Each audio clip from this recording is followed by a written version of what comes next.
ভারতীয় ইতিহাসের পাতায় আমরা এমন অনেক সাহসী রাজা এবং রানীদের ব্যাপারে জানতে পারি যে রাজারা তাদের রাজ্য এবং রাজ্যের মানুষের জন্য নিজের জীবন পর্যন্ত কুরবান করে দিয়েছেন। অন্যদিকে এমন অনেক শাসক এসেছিলেন যারা কিনা প্রজাদের কল্যাণের পরিবর্তে ভোগ বিলাস করেই তাদের নিজের জীবনকে অতিবাহিত করে দিয়েছেন। তো আজকের এই ভিডিওতে আমরা আপনাদেরকে ভারতের এমনই কিছু বিলাসপ্রিয় রাজা এবং রানীদের ব্যাপারে জানাতে যাচ্ছি যাদের ব্যাপারে একবার জানার পর আপনি অবাক হয়ে থেকে যাবেন। নতুন করে আরেকবার স্বাগত জানাচ্ছি আইনলজির ইতিহাস সম্বন্ধিত আরেকটি খুব সুন্দর নতুন এপিসোডে।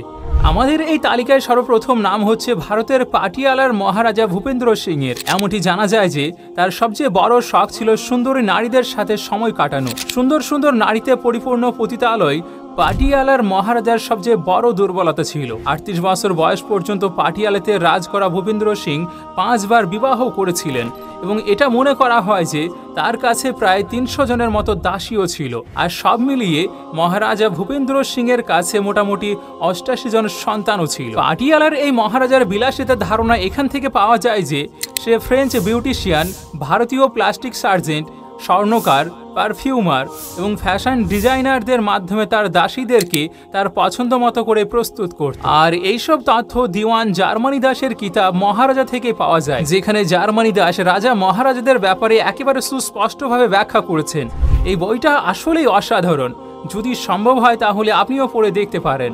জার্মানি দাস তার মহারাজা বইয়ে এটিও লিখেছেন যে রাজা ভূপেন্দ্র সিং নগ্ন পার্টির প্রতি অনেক বড় ভক্ত ছিলেন। গরমের সময়ে রাজা ভূপেন্দ্র সিং তার সুইমিং পুলে নগ্ন মহিলাদের সাথে মদ্যপানের পার্টি করতেন। এইসব পার্টিতে নগ্ন মহিলাদের উপর মদ ঢেলে পান করাও হতো। এমনকি রাজা ভূপেন্দ্র সিং সেই সব নারীদের সাথে শারীরিক সম্পর্ক করতেন। এমনিতে তো মহারাজা ভূপেন্দ্র সিং অনেক ধনী ছিলেন। স্বাধীনতার পর ভারতের সর্বপ্রথম রাষ্ট্রপতি ডক্টর রাজেন্দ্র প্রসাদ যে স্টার্লিং সিলভার বগির উপরে চড়ে রাষ্ট্রপতি ভবনে গিয়েছিলেন সেটি মূলত রাজা ভূপেন্দ্র সিং এরই ছিল।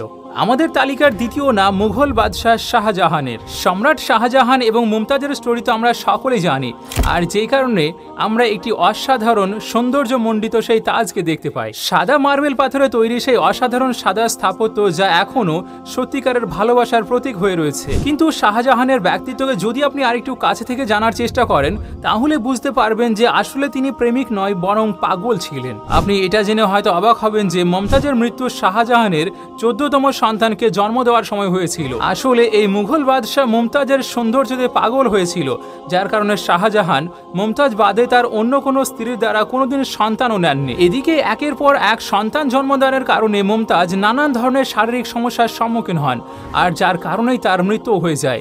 মুমতাজের মৃত্যুর পর শাহজাহান আরও প্রায় ৮ জনকে বিবাহ করেন। তাছাড়াও শাহজাহানের হারমে প্রায় কয়েকশো মহিলাও ছিল। অন্যদিকে তাজমহল সম্পূর্ণ নির্মাণ করতে প্রায় ২২,০০০ কর্মীর ২২ বছর পর্যন্ত সময় লাগে।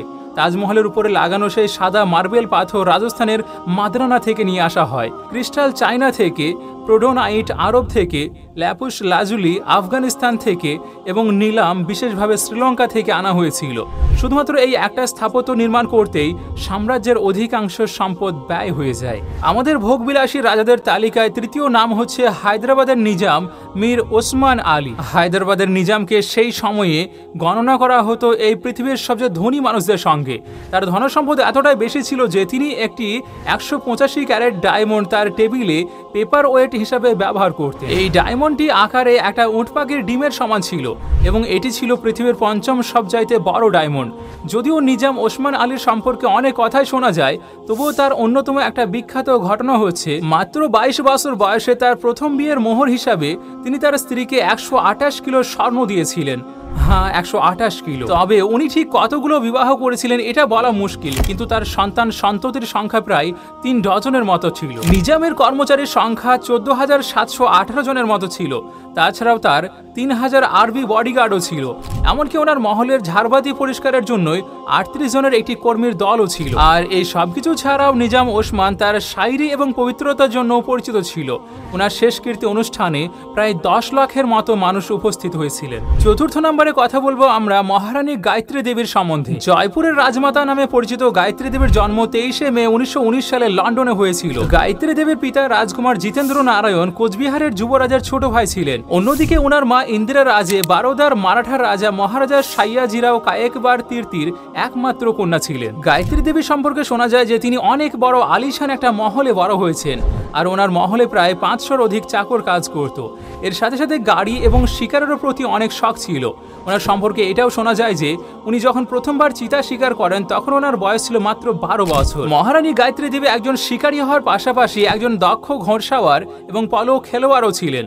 ওনার গাড়িরও অনেক শখ ছিল। ভারতের সর্বপ্রথম মার্সিডিজ W126 এবং 500 ACL আনার কৃতিত্ব তাকেই দেওয়া হয়। মার্সিডিজ এবং রোলস রয়েসের মতো গাড়ির পাশাপাশি মহারানী গায়ত্রীর কাছে একটি এয়ারক্রাফটও ছিল। গায়ত্রী দেবীর বিবাহ 1940 সালে সাইয়াও মানসিং তৃতীয় বাহাদুর সাথে হয়, যার পরে জয়পুরের তিনি তৃতীয় মহারানীতে পরিণত হন। কিন্তু প্রথমে স্বামী এবং তারপর সন্তানের মৃত্যুর শোকে তিনি আর কোনোদিন সঠিকভাবে খাড়া হয়ে দাঁড়াতেই পারেননি। এই বিলাসিতার লিস্টে পঞ্চম স্থানে রয়েছে কোচবিহারের মহারানী ইন্দিরা দেবী। বারোদার রাজদরবারে জন্ম নেওয়া ইন্দিরা দেবীর জীবন অতিবাহিত হয় অনেক উঁচু নিচুর মধ্য দিয়ে। প্রথমে ইন্দ্রিয়ার বিবাহ কোয়ালিয়ারের মহারাজা মাধুরাও সিনথিয়ার সঙ্গে হওয়ার কথা থাকলেও ইন্দিরা দেবী কোচবিহারের মহারাজা ছোট ভাইয়ের প্রেমে এতটাই নিমগ্ন হয়ে পড়েন যে মাধুরাও সিনথিয়ার সাথে হওয়া সেই সম্পর্ককে তিনি ভেঙে ফেলেন। জিতেন্দ্র এবং ইন্দ্রিয়া বিয়ের পর লন্ডনে চলে যান, আর তারপর এই দুজন বছরের পর বছর সম্পূর্ণ ইউরোপকে ঘুরে ঘুরে দেখতে থাকেন। ইন্দিরার জুতো এত ভালো লাগতো যে সে একবার তার সবচাইতে পছন্দের শু মেকার সেলভেটোর ফেরাগামকে 100 জোড়া জুতো বানানোর অর্ডার দিয়েছিল, আর যার মধ্যে অনেকগুলো জুতোতে আবার হীরা, স্বর্ণ, মণিমুক্তাও সংযুক্ত করা হয়েছিল। নাম্বার 6, এবার আমরা কথা বলবো জুনাগড়ের নবাব স্যার মোহাম্মদ খান রসুল খানের। এমনটি শোনা যায় যে জুনাগড়ের নবাব স্যার মোহাম্মদ খান রসুল খানের কাছে 800টি কুকুর ছিল, আর এই 800টি কুকুরের জন্য আলাদা আলাদা 800টি কক্ষ এবং ব্যক্তিগত চাকরও ছিল। যখন কুকুরগুলোর মধ্যে কোনো একটা অসুস্থ হতো তখন সেটাকে ব্রিটিশ পশু পাখির হসপিটালে নিয়ে যাওয়া হতো। কোনো কুকুর যদি মৃত্যুবরণ করত তাহলে সেটার জন্য একদিন শোক পালন করা হতো। যখন তিনি তার কুকুরগুলোর বিয়ে দিতেন তখন সেই বিয়ের পেছনে প্রায় 20 লক্ষ রুপি খরচা করতেন সেই সময়ে। এমনকি সেই দিনগুলোতে রাষ্ট্রীয় ছুটিও পালন করা হতো। এবার আমাদের তালিকায় শেষ নাম হচ্ছে মহারাজা কিষান সিং ভারাকপুরের। জুনাগড়ের নবাবের মতো মহারাজা কিষান সিংও তার আজব গজব শখের জন্য পরিচিত ছিলেন। ওনার একজন নয়, দুইজন নয়, বরং 40 জন রানী ছিলেন। ওনার শখের সম্পর্কে জানলে আপনিও একেবারে অবাক হয়ে যাবেন। দেওয়ান জার্মানি দাস মহারাজা কিষান সিং ভারাকপুরের জীবনের সাথে জড়িত বিভিন্ন রহস্যের উন্মোচন করে দিয়েছেন। কিষান সিং সাঁতার কাটতে অনেক বেশি ভালোবাসতেন, আর ওনার এই শখ পূরণ করার জন্য গোলাপি মার্বেল পাথরের একটি ঝিলও বানিয়েছিলেন, যেটাতে নামার জন্য চন্দন কাঠের সিঁড়ি তৈরি করা হয়েছিল। রাজার আগমনের সময় তার স্ত্রীরা উল্লঙ্গ হয়ে চন্দন কাঠের তৈরি সেই সিঁড়িগুলোতে দাঁড়িয়ে থাকতেন। শুধু এতটুকুই নয়, প্রত্যেক রানী তাদের হাতে মোমবাতি নিয়ে নৃত্য পরিবেশন করতেন, এবং যার মোমবাতি সবচেয়ে বেশি সময় পর্যন্ত প্রজ্বলিত থাকতো মহারাজ কিষণ সিং সেই রাতে সেই রানীর সাথে রাত কাটাতেন। সত্যি একটা অসাধারণ পদ্ধতি রাতের জন্য পারফেক্ট সঙ্গী বাছাই করার জন্য। তো আজকের এই ভিডিও দেখে আপনাদের কি এই সমস্ত রাজাদের ভোগবিলাসের জীবনকে দেখে হিংসা হচ্ছে, নাকি ভারতের এই সমস্ত ভোগবিলাসী শাসকদের আজব গজব শখকে দেখে হাসি পাচ্ছে? যাই মনে হোক না কেন, নিচে কমেন্ট করে আপনার মতামত আমাদেরকে অবশ্যই জানাবেন। আর যদি ভিডিওটি আপনার ভালো লাগে তাহলে ভিডিওটিতে লাইক করে আপনার দোস্তের মাঝে অবশ্যই শেয়ার করবেন।